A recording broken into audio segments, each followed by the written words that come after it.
अब प्रत्येक समाज में प्रत्येक बुजुर्ग अपने बच्चों को, माता है या पिता, दादा है या दादी जी, वो शिक्षा अच्छी देते हैं, और फिर भी समाज गिर गया। सतर कितना संत जन से भी सत्संग कर रहे हैं, और संतों की कोई कमी नहीं। वर्तमान में तो विशेष बोलबाला संतों का, और श्रद्धालुओं की कोई कमी नहीं, और समाज गिरता जा रहा है। किसी का कोई असर नहीं, किसी प्रकार की कोई मर्यादा नहीं रही।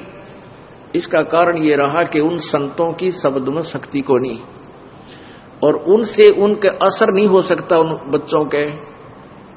वो तो श्रद्धालु हैं, परमात्मा के प्यारे हैं, परमात्मा के इच्छुक हैं, चले जाते हैं, थोड़ी बहुत देर सत्संग अच्छा लगता है, सुन भी लेते हैं, लेकिन बाहर आकर के उनके वही कर्म प्रारंभ हो जाते हैं। क्योंकि न तो उनके कोई कर्म, प्रारब्ध के कर्म संस्कार समाप्त होते जिस कारण से उनको सुख हो, ताकि वो बुराइयों से बच सकें। पुण्यात्मा, आप जब इस मार्ग से जुड़ जाओगे और सच्चे दिल से आप मोक्ष चाहोगे, आप किसी का बुरा नहीं कर सकते। बुरा करोगे तो आपका डबल होगा, क्योंकि परमात्मा कबीर जी नहीं करेंगे, क्योंकि परमेश्वर ने आपके पाप कर्मों को रोक दिया जो आपको दुखी करेंगे, और वो अभी आपके पाप नाश नहीं करेंगे, क्योंकि वो देखते हैं कि ये कितना चलेगा हमारे साथ, ये काल के पाड़े में फिर ना चला जा। तो उससे क्या करेंगे, वो आपके पाप कर्मों को रोक देते हैं, और आपको राहत मिलनी प्रारंभ हो जाती है।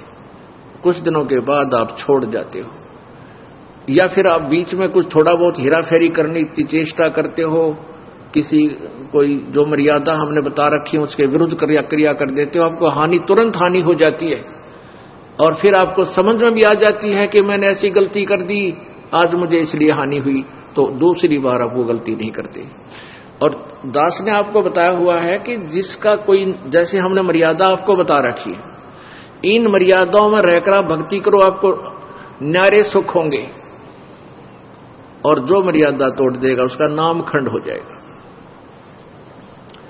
और नामखंड हो जाने से आपको परमात्मा की शक्ति मिलना बंद हो जाएगी। जैसे बिजली का कनेक्शन आपने ले रखा है और वो कनेक्शन कट गया, तो पहले तो आपका पंखा भी चला था, ट्यूब भी जग रही थी, और भी आप सब कार्य कर रहे थे, अपना आटा भी पीस रहे थे, जल भी निकाल रहे थे मोटर तक, फिर वो बंद होगी। क्यों होगी? क्योंकि आपका कनेक्शन कट गया। इसी प्रकार से जिसने उपदेश ले लिया और आखिरी सांस तक मर्यादा निभानी पड़ेगी, मर्यादा में रहो, आपका नाम खंड ना हो, तो आपको परमात्मा की शक्ति का लाभ प्रॉपर मिलता रहेगा। तो ऐसे जब आप मर्यादा खंड कर देते हो, आपका कनेक्शन कट जाता है, तो आपको राहत मिलनी बंद हो जाती है, दुख आ जाते। फिर आप आकर के यहां आपको बताया है कि बार बार बकवाद नहीं करे, बार बार जानबूझ कर नाम को नहीं तोड़ना चाहिए, और किसी कारण से, क्योंकि नए नए बच्चे हैं, समाज में जाते हैं, अन्य समाज जो है हमारी मर्यादा के टोटली विरुद्ध काम कर रहा है। एक परिवार में एक सदस्य नाम लिया और 5 सदस्य आन उपासक है। हमें भी पता है कि हमारे बच्चों का ये नाम शीघ्र सी सेट होने नहीं देंगे, तो परमात्मा के आदेश से ये ऑप्शन छोड़ दिया है कि एक आध बार किसी का ऐसा नाम खंड हो जाए तो दोबारा तुरंत ले लेना चाहिए, नहीं तो लाभ नहीं मिलेगा। तो अब बहुत से बहन बेटी भाई आते हैं, जी मेरे पर गलती होगी, माफ कर दो, क्योंकि उन्होंने गलती की, उनको दूना दुख हो गया मर्यादा तोड़ते ही, और पहले सुख होने शुरू हो गए थे। कान पकड़ते हैं जी, आगे से कोई कहता जी बीड़ी पी ली मैंने एक दिन और मुझे ऐसी हानि होगी, आगे नहीं पीऊंगा, दोनों कान पकड़ता हूं। अच्छा भाई, आगे गलती ना करना, नाम दोबारा दे देते। फिर बार बार करेगा तो फिर मालिक नहीं सुनेगा तेरी बिल्कुल भी। तो इस डर से फिर वो गलती बंद हो जाती है, ना वो चोरी कर सकता, क्योंकि ज्ञान हो जाता है कि जो अगर हम चोरी करके सेठ बनना चाहते हैं, दूना दुख होगा, डबल पाप हमारे लगेंगे, और वो चोरी किया हुआ धन आपके पास नहीं रह सकता, ये गारंटीड बात है। और वो पाप आपके साथ रह जाएंगे जो चोरी करने से बने। एक भक्त का इकलौता पुत्र था, और उसके दोनों गुर्दे फेल हो गए। उसने बताया कि मेरा इकलौता पुत्र था और दोनों गुर्दे फेल हो गए, उसके ट्रीटमेंट में मैंने लगभग 3 लाख रुपए, 3.5 लाख रुपए लगाए, यानी 10-15 साल पहले की बात है।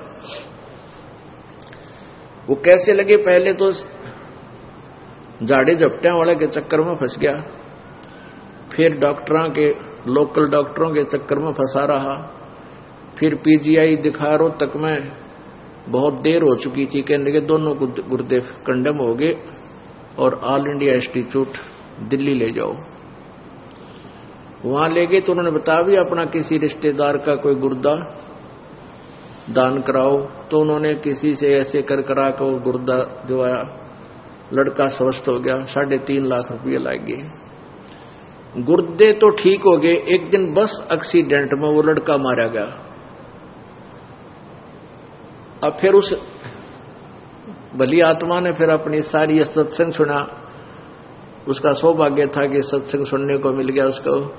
फिर वो फूट फूट कर रोया मेरे पास आके, कहने लगा जी आज का जो सत्संग आपने सुनाया, मैंने ऐसे ही सुनाते हैं भी जो पाप करते हैं वो पाप तो उनके बैड अकाउंट में लिखे जाते हैं, और जो धन कमाने के लिए जो उन्होंने हथकंडे अपनाए, वो पैसा इकट्ठा किया, वो पैसा नहीं रहेगा, गारंटीड बात है, क्योंकि आपके भाग्य में नहीं है। और प्रारब्ध से अधिक तुम चेष्टा भी करते हो करके इधर उधर से, तो वो किसी ना किसी से तरीके से आपका खत्म होगा। किसी की भैंस मर जाएगी, किसी के बिजनेस में घाटा आ जाएगा, या कोई और कारण बन जाएगा, कोई बीमारी लग जाएगी, वो पैसे आपके ऐसे जाएंगे और वो पाप सुरक्षित रह जाएंगे आपके, वो धन नहीं रहेगा। धन रहेगा कबीर परमात्मा की भक्ति से, आपके भाग में ना होगा तो भी वो लिख देगा इसके पास वो पावर है। तो उसने फिर बताया कि आपने सही बताया जी, मेरे साथ ऐसे ऐसे बनी, मैं बहुत निकम्मा आदमी था।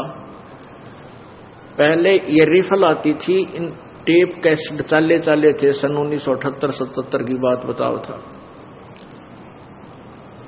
और उन टेपों में ये कैसेट गला कर डाला करते, उसका ऊपर मोर मारता सोनी की और लाता वहां तोल के भाव तो वो रिफल और वो कैसेट बनवा के, उसका सारा खर्चा मेरा 2 रुपया का एक कैसेट पाया करता, 2-2.5 रुपए का भर के भी सारा कुछ कर लेता था।